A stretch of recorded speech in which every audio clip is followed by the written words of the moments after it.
자, 우리 그리스도인들은 이 땅에 사는 이중 국적자들입니다. 이중 국적을 가지고 있는 분들이죠. 여기 이중 국적 혹시 가지고 계신 분이 계십니까? 18세가 다 넘으셔서 아마 국적을 이제 하나를 선택해야 하는 그런 이제 상황이 생겨서 아마 한쪽 국적을 이렇게 포기하시고 한쪽 국적을 선택하시고 이렇게 하셨을 것 같습니다. 근데 그런 우리가 캐나다 국적을 가지고 한국 국적을 가지고 뭐 그거를 얘기하는 이중 국적을 얘기하는 것이 아니라 우리는 이 땅에 사는 천국 시민인 동시에 한 나라의 시민으로서 살아가고 있다는 것입니다. 그런 의미에서 이중 국적자라고 말씀을 드리는 것입니다. 한 나라의 시민은 그 나라의 법과 제도를 잘 지키며 따라야 할 의무가 있습니다. 그런데 여러분, 때로는요, 하나님의 말씀과 이 세상의 법과 그 제도가 서로 상충될 때, 충돌할 때는 어떻게 해야 할까요? 예를 들면 여러분, 아직도 전 세계 많은 나라에서는 법과 제도를 통해서 그리스도인들의 그 신앙의 자유를 억압하고 있습니다. 예를 들면 지금 중국에서는요, 어떤 일이 벌어지고 있냐면 많은 교회 건물들을 지금 다 철거되고 있습니다. 다 철거해서 지금 사람들이, 최근에 제가 봤던 동영상에서는 막 길거리에서 찬양하고 예배드리는 막 그런 장면들을 제가 동영상들을 좀 보기도 했는데요. 지금 곳곳에 그 교회 건물을, 교회당을 다 지금 폐쇄하고 철거하고 있습니다. 그래서 이렇게 보시면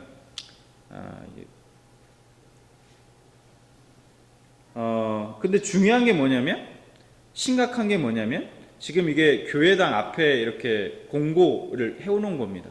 지금 심각한 게 뭐냐면 중국에서 종교법을 개정해서 18세 이하의 청소년들이나 아이들은 교회에 출입을 지금 금지해버렸습니다. 그래서 지금 중국에서 2년 안에, 중국 정부에서 2년 안에 주일학교를 완전히 없애버리겠다라고 이렇게 공언하고 있습니다. 그래서 지금 사실 중국의 교회가 지금 사실은 비상이 걸린 상황입니다. 주일학교를 제대로 이제 운영할 수 없고, 교회에서 아이들에게 말씀을 가르칠 수 없는 그런 상황에 지금 중국이 놓여져 있다. 중국 교회가 놓여져 있다라는 겁니다. 제가 저만 봤군요. 여러분들한테 안 보여드렸군요. 저기 앞에 있는 공고가 그런 내용입니다. 18세 이하의 아이들은 교회에 출입을 할 수 없다. 그 내용을 지금 써놓은 공고입니다. 이렇듯 하나님의 말씀과 이 한 나라의 법과 제도가 서로 상충되고 충돌할 때는 우리 그리스도인들은 어떠한 입장 또 자세를 취해야 할까라는 것입니다. 여러분 스스로가 제가 이런 질문을 했을 때 어쩌면 답은 뻔하다고 생각하실지 모르겠습니다. 우리는 천국 시민이자 이 땅의 한 나라에 속한 시민으로서 어떻게 그러면 이 땅에서 살아가야 할까라는 우리가 이 질문을 우리 스스로에게 좀 해보면서, 우리가 이 질문을 좀 생각해 보면서 오늘 말씀을 함께 나누고자 합니다. 바울이 12장 1절에서 이제 영적 예배가 무엇인지에 대해서 이야기했습니다. 제가 그 이후로 계속 영적 예배가 무엇인지 지금 제가 얘기해 오고 있는데요. 여러분, 영적 예배가 무엇입니까? 다시 한번 리마인드 한번 해보겠습니다. 참된 예배란 하나님이 기뻐하시고 찾으시고 받으시는 그 참된 예배가 무엇입니까? 여러분 혹시 기억나십니까? 우리 같이 한번 좀 생각해 봤으면 좋겠어요.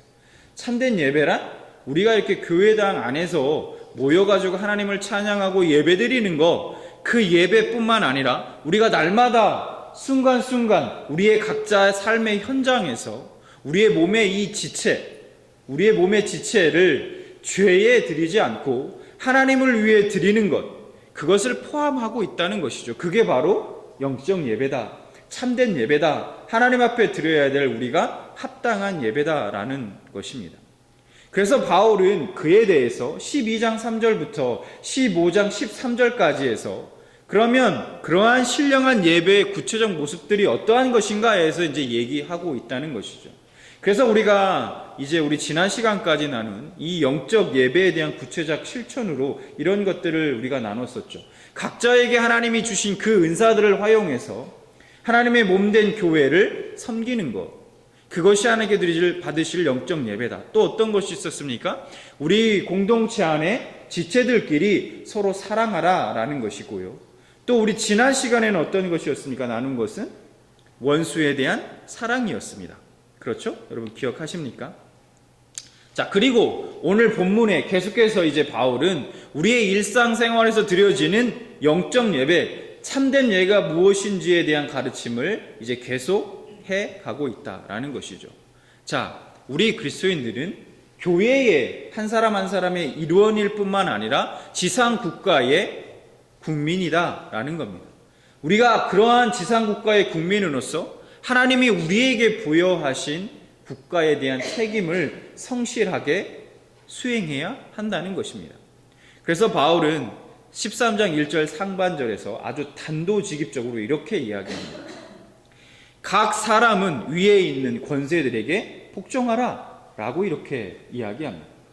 여기에서 권세들이란 이 세상 국가의 인간 통치자들을 이야기합니다. 인간 통치자들을 이야기한다라는 겁니다. 그 통치자들에게 복종하라 라고 말씀하고 있습니다. 그러면 하나님의 백성이 국가의 권세에 복종해야 하는 이유가 무엇일까?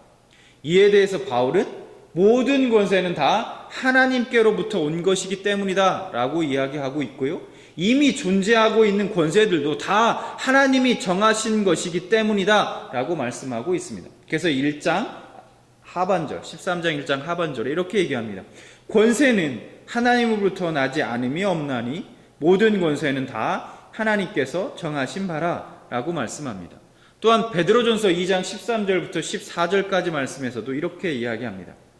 인간의 모든 제도를 주를 위하여 순종하되 혹은 위에 있는 왕이나 혹은 그가 악행하는 자를 징벌하고 선행하는 자를 포상하기 위하여 모든 총독에게 하라 라고 말씀하고 있습니다. 순종하되 왕에게 혹은 총독에게 순종하라 라고 말씀하고 있다는 것이죠. 우리가 세상의 권세에 순종하는 것이 우리가 힘이 없고 어쩔 수 없으니까 그래서 순종해라 이런 것이 아니라 주를 위하여 순종하라 라고 말씀하고 있는 것입니다. 우리가 주를 위해 순종해야 하는 이유가 무엇이냐면 모든 권세는 다 하나님이 직접 정하신 것이기 때문이다 라는 것이죠. 그러므로 바울은 그 권세를 거스르는 것은 하나님의 명령을 거스르는 것이기 때문에 반드시 심판을 받게 된다라고 이야기하고 있습니다. 그래서 13장 2절 혹은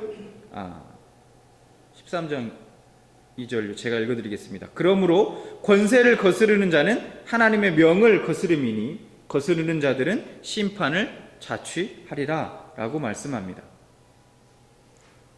그리스도인들은 한마디로 얘기해서 무정부주의자가 되거나 그 다음에 폭력 혁명가가 되어서는 안 된다라는 말씀입니다. 자, 13장 이어서 3절과 13장 4절에 이렇게 말씀합니다. 다스리는 자들은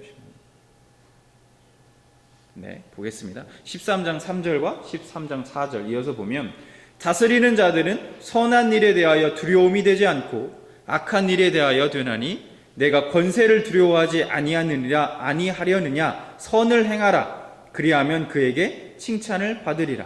13장 4절 그는 하나님의 사역자가 되어 내게 선을 베푸는 자니라.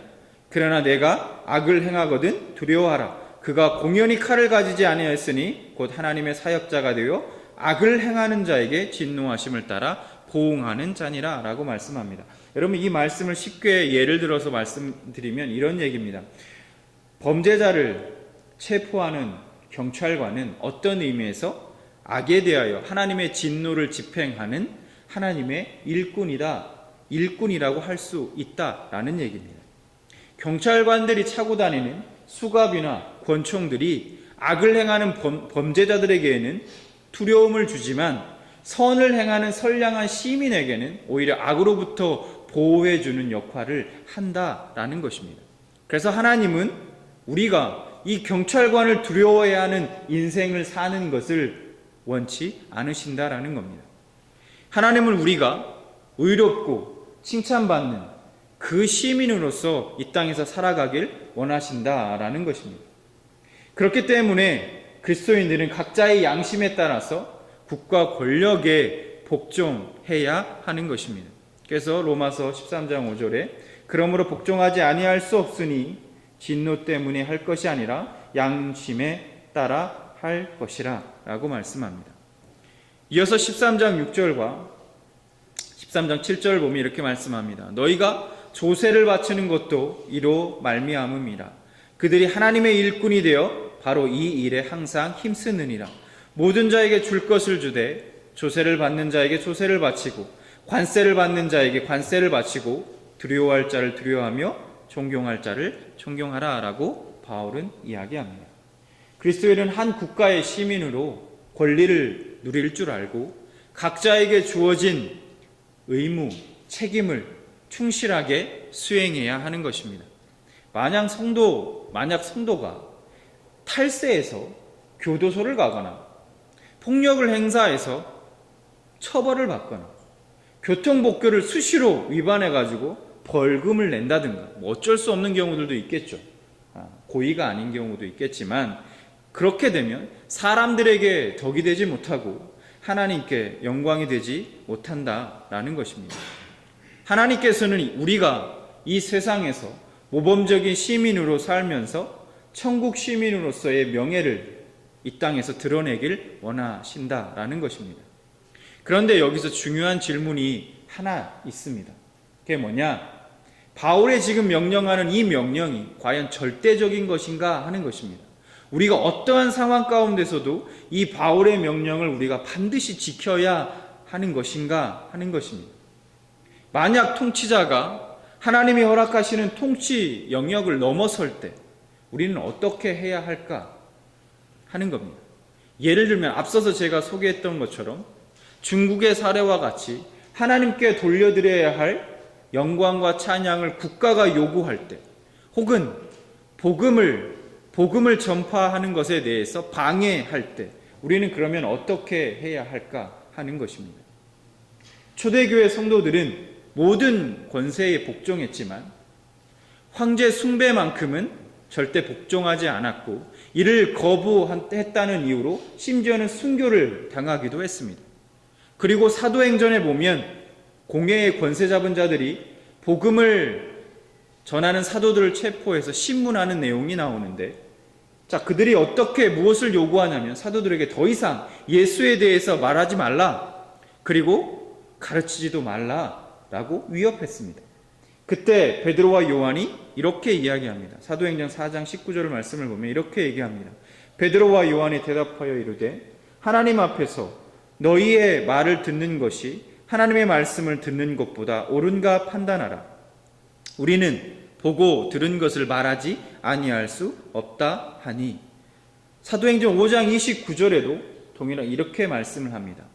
베드로와 사도들이 대답하여 이르되 사람보다 하나님께 순종하는 것이 마땅하니라 라고 말씀합니다. 그러니까 이러한 어떠한 하나님의 통치 영역을 넘어서는 그러한 것이 아니고 그런 불법적인 것이 아니고 국가가 합법적인 요구를 할 때 우리는 하나님의 명령으로 그것을 간주하고 순종해야 한다라는 것입니다. 바울은 우리가 한 국가의 좋은 시민이 되는 것이 바로 하나님께 우리가 산 제물로 드리는 영적 예배다라고 지금 말씀하고 있다는 것이죠. 여기서 여러분께 한 가지 제가 질문을 한번 드리겠습니다. 한번 각자가 대답해 보시기 바랍니다. 하나님은 애초에 인간 통치자들을 세워서 한 국가를 다스리게 하는 것을 기뻐하셨을까요? 아니면 기뻐하지 않으셨을까요? 여러분들 어떻게 생각하십니까? 하나님이 아예 애초에 한 나라를 다스리는 인간 통치자들을 세우셔서 그 인간을 통해서 이 나라를 다스리게 하시는 것을 기뻐하셨을까요? 아니면 기뻐하지 않으셨을까요? 사무엘상 8장 4절부터 6절을 보면 이스라엘의 장로들이 사무엘에게 나와서 우리에게 왕을 세워달라고 요구합니다. 자, 그래서 보면 이스라엘 모든 장로가 사무엘에게 나아가서 그에게 이르되 당신의 아들들은 당신의 행위를 따르지 아니하니 우리에게 왕을 세워 우리를 다스리게 하소서라고 이렇게 요구합니다. 이러한 요구를 듣고 사무엘이 하나님께 나아가서 기도했습니다. 기도했을 때 하나님께서 사무엘에게 이렇게 말씀하십니다. 사무엘상 8장 7절입니다. 여호와께서 사무엘에게 이르시되 백성이 내게 한 말을 다 들으라. 이는 그들이 너를 버림이 아니요 나를 버려 자기들의 왕이 되지 못하게 함이니라 라고 하나님께서 말씀하십니다. 하나님이 기뻐하시지 않은 이유는 무엇입니까? 원래 하나님께서는 사사들을 통해서 직접 이스라엘을 다스리기를 원하셨습니다. 그것이 하나님의 뜻이었습니다. 또 하나님이 기뻐하시지 않은 이유 또 하나는 하나님은 그 통치자들을 인간 통치자들로 인해서 이스라엘 백성들이 받게 될 압제들을 아셨기 때문에, 그렇기 때문에 하나님은 기뻐하지 않으셨다라는 것입니다. 그래서 사무엘상 8장 16절부터 18절에 보면 그 요구에 대해서 하나님이 들으시고 경고하십니다. 그 통치자들이 너희들에게 어떠한 일을 행할 것인지에 대해서 경고하시는데 이렇게 말씀하십니다. 그가 또 너희의 노비와 가장 아름다운 소년과 나귀들을 끌어다가 자기 일을 시킬 것이며 너희의 양떼의 10분의 1을 거두어 가리니 너희가 그의 종이 될 것이라. 그날에 너희는 너희가 택한 왕으로 말미암아 부르짖되 그날에 여호와께서 너희에게 응답하지 아니하시리라 하니 라고 말씀하십니다. 여러분, 하나님 외에 죄인인 인간은 사실 불완전한 통치자일 수밖에 없는 것입니다. 우리는 한 국가의 리더십이 타락했을 때 그 나라의 국민들이 얼마나 고통받고 그렇게 고통받을 수 있는지를 우리가 역사를 통해서 이미 잘 알고 있습니다. 그럼에도 불구하고 지금 하나님은 우리에게 하나님이 세우신 권세자들에게 복종하며 법과 제도를 잘 지키고 주어진 책임과 의무를 다하며 살아가라 라고 그렇게 명령하고 계십니다. 왜일까요? 왜냐하면 하나님께서는 죄의 권세 아래에 있는 인간들을 보호하시기 위해서 통치자들을 세우시고 법과 제도를 만드셨기 때문입니다. 여러분, 생각해 보십시오. 우리가 이 세상에 통치자가 없고 법과 제도가 없다면 이 세상이 어떻게 될까요? 우리가 노아 시대 때, 사사 시대 때도 이렇게 얘기하지 않습니까? 각자 왕정 시대 전에 각자가 다 왕이 되어 자신들의 옳은 대로 행하더라 라고 얘기하고 있지 않습니까? 자신의 기준에 따라서, 자신의 욕심과 탐욕에 따라서 그냥 행할 때에 아마도 이 세상은 무법천지가 되지 않겠습니까? 그리스도인들은 하나님 나라의 시민일 뿐만 아니라 한 국가의 시민으로 살아야 합니다. 그런데 그리스도인들 중에서는 하나님 나라의 시민인 것만 중시하는 사람들이 있다는 거예요. 하나님의 법만 잘 지키고 따르면 되지 굳이 세상 법을 따를 필요가 없다라고 이렇게 이야기하는 사람들이 있다는 것입니다. 세상의 법을 대수롭게 생각하지 않고 세상의 법을 어기는 사람들이 있다는 것입니다. 좀 심한 경우에는 세상의 질서와 하나님의 질서가 대립하고 서로가 적대적인 것으로 보고 세상을 등지고 내가 등지면 등질수록 오히려 내 신앙에 유익하다라고 생각하는 사람들이 있다는 것입니다. 그래야 하나님께 충성하는 것이고 내가 믿음을 따라 사는 것이라고 착각하는 사람들이 있다는 거예요.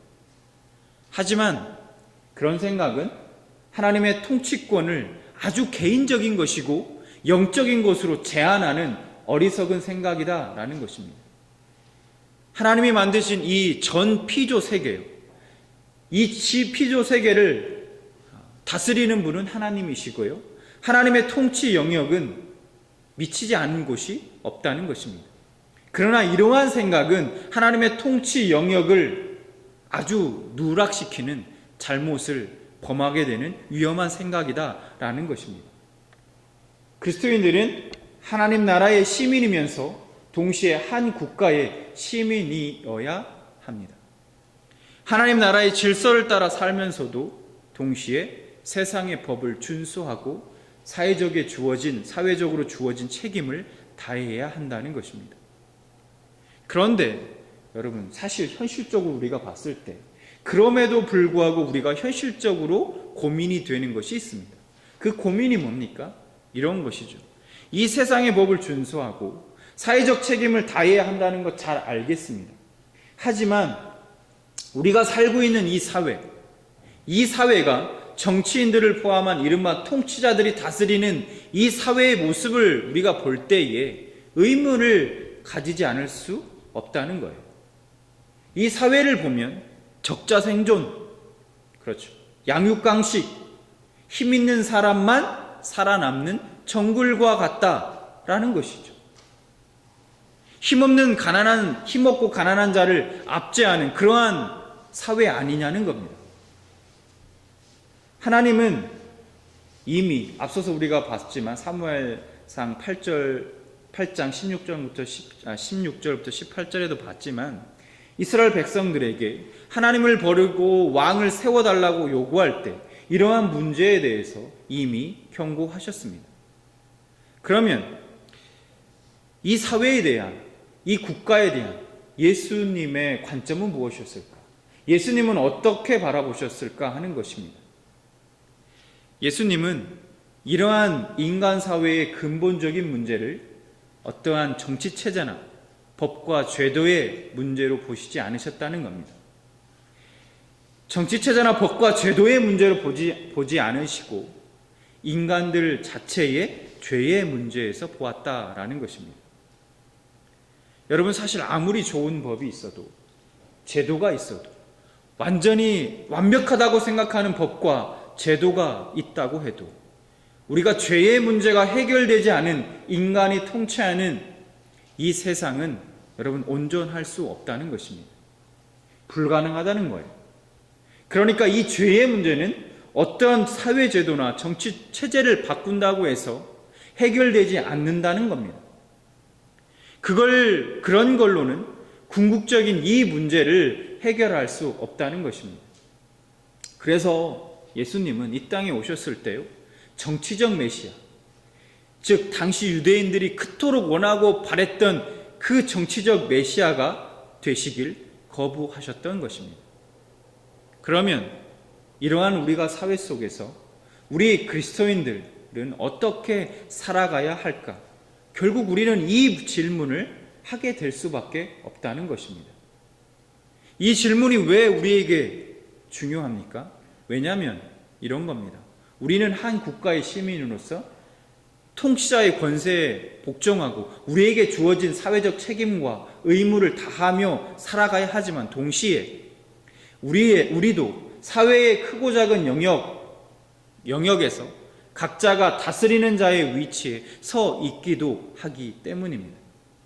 교회 안에서 리더로서, 가정 안에서 가장으로서, 직장의 상사로서, 또 기업의 오너로서 등등등 다스리는 권세를 행사하는 자의 위치에 서 있기도 하기 때문입니다. 세베대의 아들인 야고보와 요한이요, 예수님께 이런 요구를 합니다. 예수님께서 하나님 나라가 임했을 때 자신들을 예수님의 오른편과 왼편에 앉게 해주십시오 라는 요구를 예수님께 하게 됩니다. 이 요구를 들은 예수님께서 그들에게 이렇게 말씀합니다. 마가복음 10장 42절 45절 말씀입니다. 쉬운 성경으로 보겠습니다. 좀 이해하기 쉽게요. 예수님께서 제자들을 부르시고 말씀하셨습니다. 너희가 아는 것처럼 이방 사람들의 통치자라는 사람들은 사람들을 지배하려고 한다. 고관들도 사람들에게 세도를 부린다. 그러나 너희는 그래서는 안 된다. 누구든지 너희 중에서 높아지려거든 종이 되어야 한다. 누구든지 너희 중에서 첫째가 되려거든 모든 사람의 종이 되어야 한다. 인자도 섬김을 받으러 온 것이 아니라 섬기러 왔다. 인자는 자기 생명을 많은 사람의 대속물로 주려고. 주려고 왔다라고 예수님께서 말씀하십니다. 이 세상에 존재하는 수많은 부조리들과 모순들을 어떠한 사회 제도나 정치 체제를 통해서 완전히 새롭게 바꾸지는 못합니다. 왜냐하면 이러한 부조리들, 모순들은 사회 제도나 정치 체제 그 자체 때문이 아닌 인간 본연의 문제, 근본적인 문제, 바로 이 죄의 문제에서 비롯되었기 때문입니다. 이런 상황 속에서 우리가 속한 사회 속에서 삶 가운데 주님이 가르쳐 주신 이 섬김의 도를 실천해 가야 할 것입니다. 그럴 때에 우리가 속한 교회와 또 가정과 직장 곳곳에서 주님의 통치가 이루어질 것입니다. 그렇게 천국 시민으로서 또 한 국가의 시민으로서의 책임과 의무를 다하며 살아가심으로 하나님이 기뻐하시는 산 제물로 삶을 드리시는 여러분 되시길 진심으로 소망합니다. 잠시 기도하는 시간을 갖기로 합니다.